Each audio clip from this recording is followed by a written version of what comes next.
Көп балалы аналарға мемлекеттен берілетін жәрдемақылардың көлемі артты.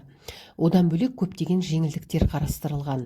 4 және одан да көп баласы бар отбасылар тұрғын үй кезегіне тұрып, бизнес бастауға қайтарымсыз грант ала алады.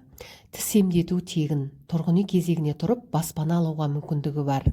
Бұдан бөлек тағы да қандай артықшылықтар бар? Зерделеп көрейік. Демографияға қомақты үлес қосып отырған көп балалы отбасыларға олардың табысына қарамастан мемлекеттік жәрдемақы тағайындалады. Биылғы жылдың басынан бастап айлық есептік көрсеткіш мөлшері 3692 теңгеге дейін ұлғайтылған. Соң жәрдемақы мөлшері де көтерілді. 2024 жылы жәрдемақы мөлшері төмендегідей болды. 4 балаға 59183 теңге, 5 балаға 73988 теңге, 6 балаға 88793 теңге, 7 балаға 103598 теңге, 8 және одан да көп баласы бар отбасыларға ай сайын әр балаға 14768 теңге мөлшерінде жәрдемақы беріледі.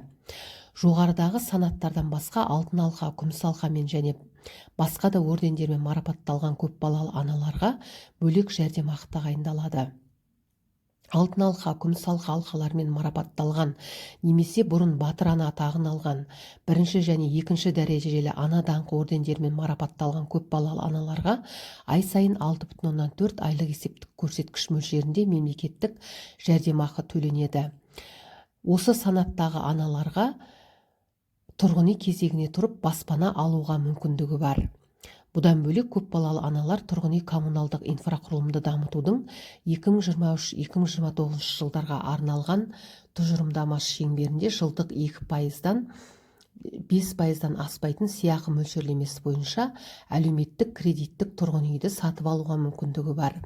Ол үшін тиісті конкурстың басталғанын күтіп, отбасы банк сайт арқылы өтінім беру қажет. Сонымен қатар, табысы төмен отбасылар үшін әкімдіктер тұрғын үй сатып алу үшін тұрғын үй сертификатын ұсынады. Былтыр оның мөлшері 1,5 миллион теңге шамасында болды.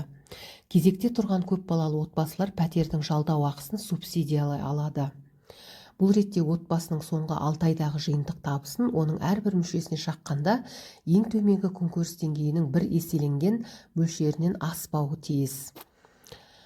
Салық жеңілдігі де қарастырылған. Алтын алқа, күміс алқалармен марапатталған көп балалы аналар бірқатар салық төлемінен босатылған. Атап айтқанда, осы санаттағы аналар бір көліктің салығын төлеуден босатылады.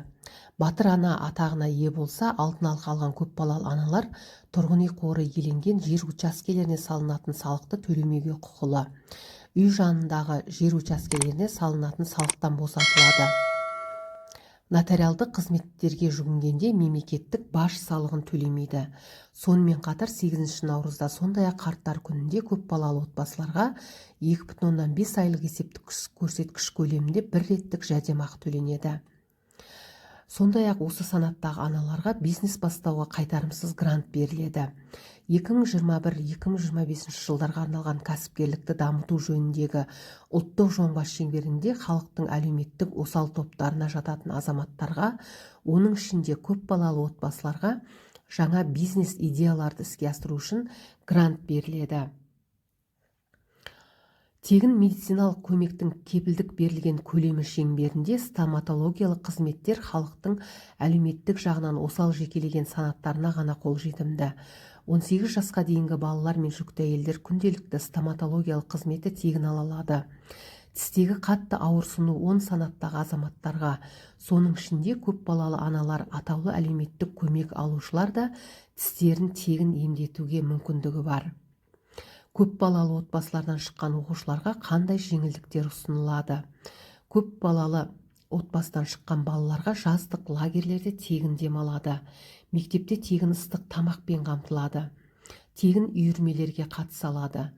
Мемлекеттік балабақшаға тегін барады.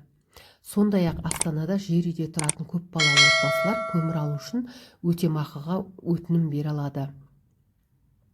Бұдан бөлек, көп балалы отбасыларға қоқыс шығару қызметі үшін 50% жеңілдік қарастырылған. Жеңілдік көп балалы куәлігін ұсына отырып, жазбаша өтініш берген сәттен бастап беріледі. Сондай-ақ елордалық көп балалы отбасылар Бәйтерек монументіне көптеген оқушылар сарайындағы көптеген үйірмелерге тегін қатыса алады.